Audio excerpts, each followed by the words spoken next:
सो hey guys, सो कैसे हैं आप लोग। तो यारो आज की वीडियो बहुत ज़्यादा इंटरेस्टिंग होने वाली है, तो प्लीज़ वीडियो को लास्ट तक वॉच करना। तो यारो आज हम सभी जानते हैं कि बीटीएस कितनी पॉपुलर है, लेकिन गाइस बीटीएस कितने रईस है इसका अंदाज़ा हम लगा भी नहीं सकते। तो बीटीएस आर्मी आप सभी जानते हो कि बीटीएस पहले इतने पॉपुलर नहीं थे और इतने रिच भी नहीं थे। एंड गाइस आज हम बात करने वाले हैं कि बीटीएस पहले कैसे थे और उनका बचपन कैसा बीता एंड वो किस फैमिली से बिलोंग करते थे।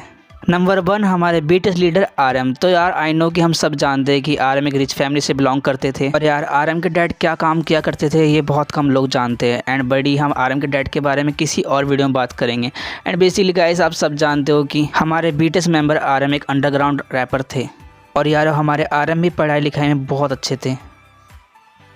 नंबर 2 सुगा। तो यारो आप सभी को बता दो कि बीटीएस मेंबर सुगा एक गरीब फैमिली से थे, बिल्कुल मेरी तरह। और सुगा को उसकी फैमिली वाले सपोर्ट भी नहीं किया करते थे और यार यही बात मुझे भी रुला देती है क्योंकि मेरी फैमिली वाले भी सपोर्ट नहीं करते।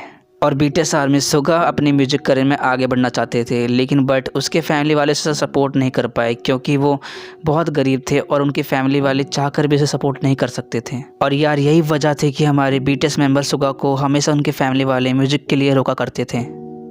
नंबर 3 जेहूब। तो बड़ी आप सभी को बता दो कि जेहूब भी एक गरीब फैमिली से ही बिलोंग करते थे।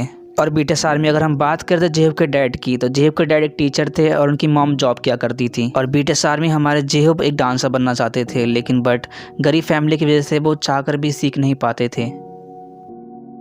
नंबर 4 जिन। देखा जाए तो हमारे जिन बहुत रिच फैमिली से हैं और बड़ी अगर मैं जिन के फादर की बात करूँ तो उनके फादर एक सीईओ है कंपनी के। और आर्मी अगर उनकी मॉम की बात करूँ तो उनकी मॉम थी मिस साउथ कोरियन।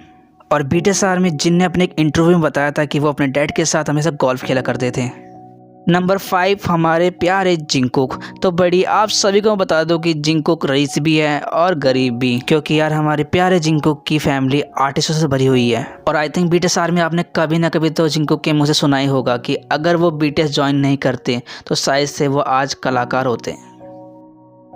नंबर 6 वी। तो यार प्लीज़ यार मैं समझ नहीं पा रहा हूँ कि हमारे वी इतने अच्छे क्यों हैं यार। एनीवेज बीटीएस आर्मी वी हमारे एक फार्म में काम किया करते थे। तो बीटीएस आर्मी आपसे को बता दो कि हमारे वी की देखभाल उनके ग्रैंडपा और ग्रैंड मदर ने की है। और यारो हम सब जानते हैं कि वी कितने हैंडसम हैं, लेकिन इसके बाद भी हमारे वी ने अपना बचपन एक गाँव में बिताया है। और बीटीएस आर्मी आपसे को पता है कि हमारे बीटीएस मेंबर वी इतने माइनर बैकग्राउंड से होने के बाद भी अपने फैमिली को हमेशा एक हैप्पी फैमिली बताते आए हैं। Number 7 Jimin. तो यार जिमिन भी एक मिडिल क्लास फैमिली से ही है। और बड़ी आप सभी को मैं बता दूं कि हमारे जिमिन को बचपन से ही डांस और म्यूज़िक का बहुत शौक है। और आर्मी इसीलिए हमारे जिमिन ने डांस स्कूल भी ज्वाइन किया था और कुछ दिनों के बाद हमारे जिमिन को उनके डैड ने एक ऑडिशन के लिए भेजा था। और बीटीएस आर्मी इसके बाद क्या हुआ आप सब जानते हो कि हमारे बीटीएस मेंबर आज वर्ल्ड फेमस है एंड इतने ज़्यादा कि हम बता भी नहीं सकते हैं। कैपॉप स्टार की इंडस्ट्री में तो वही राज कर रहे हैं। तो बीटीएस आर्मी आज की वीडियो यहीं खत्म होती है। अगर वीडियो अच्छी लगी प्लीज़ लाइक कर देना और वीडियो को शेयर करना बिल्कुल मत भूलना। And BTS army please comment जरूर करना, ठीक है। तो मैं मिलता हूँ नेक्स्ट अपडेट के साथ, जब तक के लिए bye bye guys and see you नारा।